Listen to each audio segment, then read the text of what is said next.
7. E essa foi a primeira vez que alguém conseguiu decifrar um hieróglifo maia. E aí foi o começo da decifração.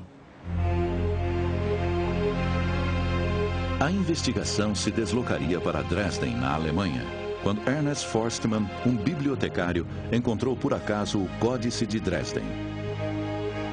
O livro inestimável permaneceu despercebido na biblioteca durante décadas. Já imaginou poder dispor de uma das fontes básicas mais importantes da pré-história do Novo Mundo e tê-la ali à sua frente, olhar para ela, manuseá-la? Forstmann descobriu que os maias haviam desenvolvido um calendário para marcar o tempo e até se envolveram com astronomia. No Códice de Dresden, ele achou previsões exatas para as datas de eclipses lunares e solares. E havia tabelas rastreando os ciclos do planeta Vênus, que estava ligado à guerra.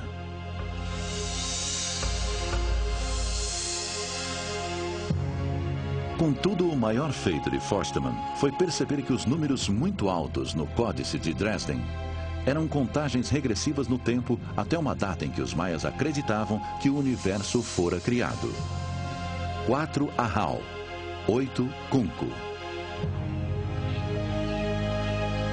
Ao relacionar isso à data de 13 de agosto de 3114 a.C. do calendário ocidental, os arqueólogos puderam datar os entalhes nos monumentos de pedra chamados estelas.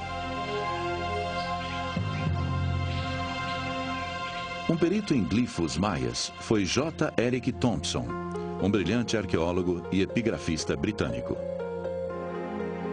Thompson dominou os estudos sobre glifos maias da década de 30 até a de 60. Ele foi o maioral. Ninguém mais na época fazia ideia do que a escrita maia representava. Thompson criou um meticuloso sistema de classificação, atribuindo o que os estudiosos chamaram de números Thompson ou T, a mais de 800 símbolos maias. Thompson concluiu que o foco da civilização maia era o tempo e que as estelas eram feitas para comemorar sua passagem. As figuras em sua arte eram sacerdotes e deuses, e os glifos eram símbolos registrando os mistérios dos céus.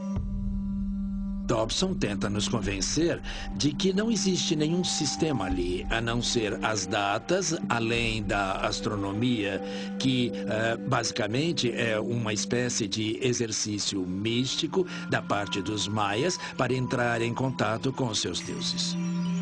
A maioria dos estudiosos aceitou a teoria de Thompson e presumiu que, à exceção das datas, os glifos eram simplesmente incompreensíveis. As pessoas ergueram os braços e disseram, ninguém jamais vai decifrar essa escrita, ela é muito confusa, não dá, é impossível.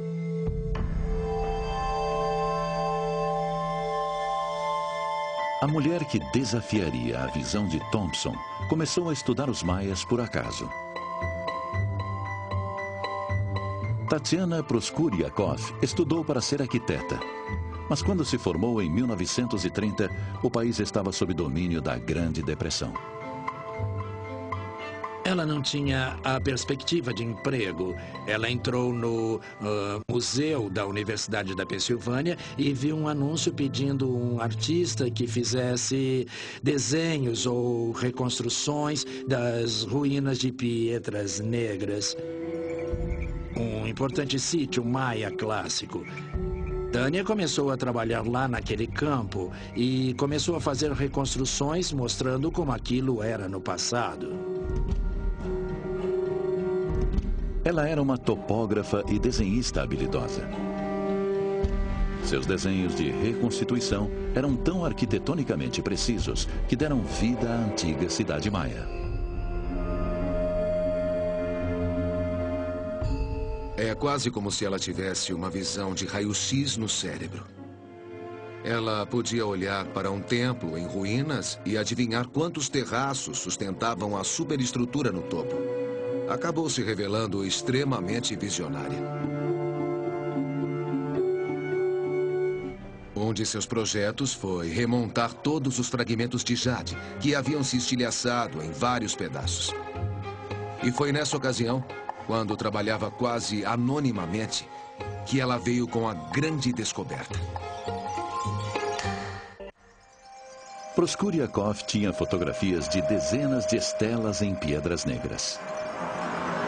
Quando ela as organizou pelas datas de consagração, ela começou a notar um padrão. Os maias colocavam uma série de estelas na frente de um templo, uma a cada 5 anos. A primeira estela de cada série sempre exibia uma figura dentro de um nicho entalhado. Na parte inferior da estela, havia uma vítima sacrificial. Uma escada levava até uma figura sentada acima. Proskuriakov decidiu entender a cena. Cada estela numa série mostrava a data de sua consagração. Várias estelas também tinham outra data misteriosa. Logo depois vinha um glifo da cabeça de um pássaro envolta num pano. Thompson o apelidara de glifo dor de dente. Mas o que significava? Proskuriakov achou uma pista quando descobriu outra data que se situava num período entre 12 e 31 anos antes do episódio da dor de dente. O glifo que vinha após essa data mais anterior era sempre a cabeça de uma iguana virada para cima. Ela imaginou que o primeiro fosse o glifo de um pássaro e que o seguinte, talvez, fosse a data na qual houve a ascensão ao trono. As datas se encaixavam perfeitamente na sua teoria. O tempo entre o nascimento de um rei até a ascensão do seguinte nunca passava de 60 anos, um tempo médio de vida humana razoável. Sua hipótese era de que cada uma dessas séries contava a história de vida de um determinado soberano. Ela lidava com uma dinastia. Era história, pela primeira vez. De repente, a percepção brilhante de Proskuriakov transformou as imagens das estelas. As alcovas eram tronos. As figuras não eram deuses e sacerdotes, como Thompson acreditara, mas reis e rainhas. Tratava-se de uma história familiar. O soberano I ascende ao trono em 603. 5 anos depois, ele é um guerreiro com prisioneiros a seus pés. 15 anos depois, o soberano II assume o trono. Ele tem 12 anos. Sua mãe está ao seu lado. Aos 26 anos, ele está vestido para a batalha. 10 anos mais tarde, ele ainda é um guerreiro, mas consideravelmente mais pesado. Ele reina durante 47 anos. A história de Proskuriakov acompanhou o reinado de 7 soberanos. Ela expôs tudo, todas as datas com todas as sequências para cada série. Eu vi aquilo e meus joelhos bambearam. Eu disse, Tânia, você conseguiu. É a descoberta mais importante de todos os tempos. Ela apresentou o papel para Eric Thompson e ele disse, Tânia, sabe que isso não pode ser verdade. Não há história nas inscrições.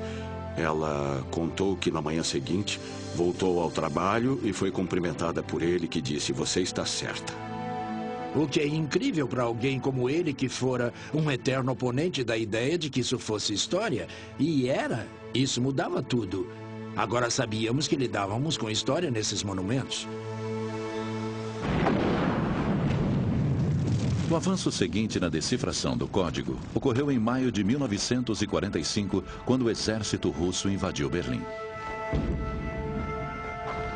Nas fileiras, havia um jovem oficial chamado Yuri Valentinovich Knorosov. Certa vez ele me disse que nas ruínas da Biblioteca Nacional achou um livro que havia sobrevivido aos incêndios que ocorreram lá. Ele o pegou e viu que era uma boa reprodução em branco e preto dos 3 códices conhecidos. O Dresden, o Códice de Madrid e o de Paris. Como linguista, Knorosov sabia que o primeiro passo ao analisar um sistema de escrita desconhecido é contar os símbolos. Se uma escrita tem de 20 a 35 símbolos, provavelmente é alfabético, representando sons simples. Se houver de 80 a 100 símbolos, provavelmente se baseia em sílabas. Mas se uma escrita tem várias centenas de símbolos, com certeza é logográfico, ou baseado em símbolos no lugar de palavras inteiras. Um sistema logográfico como o chinês tem milhares de símbolos para milhares de palavras.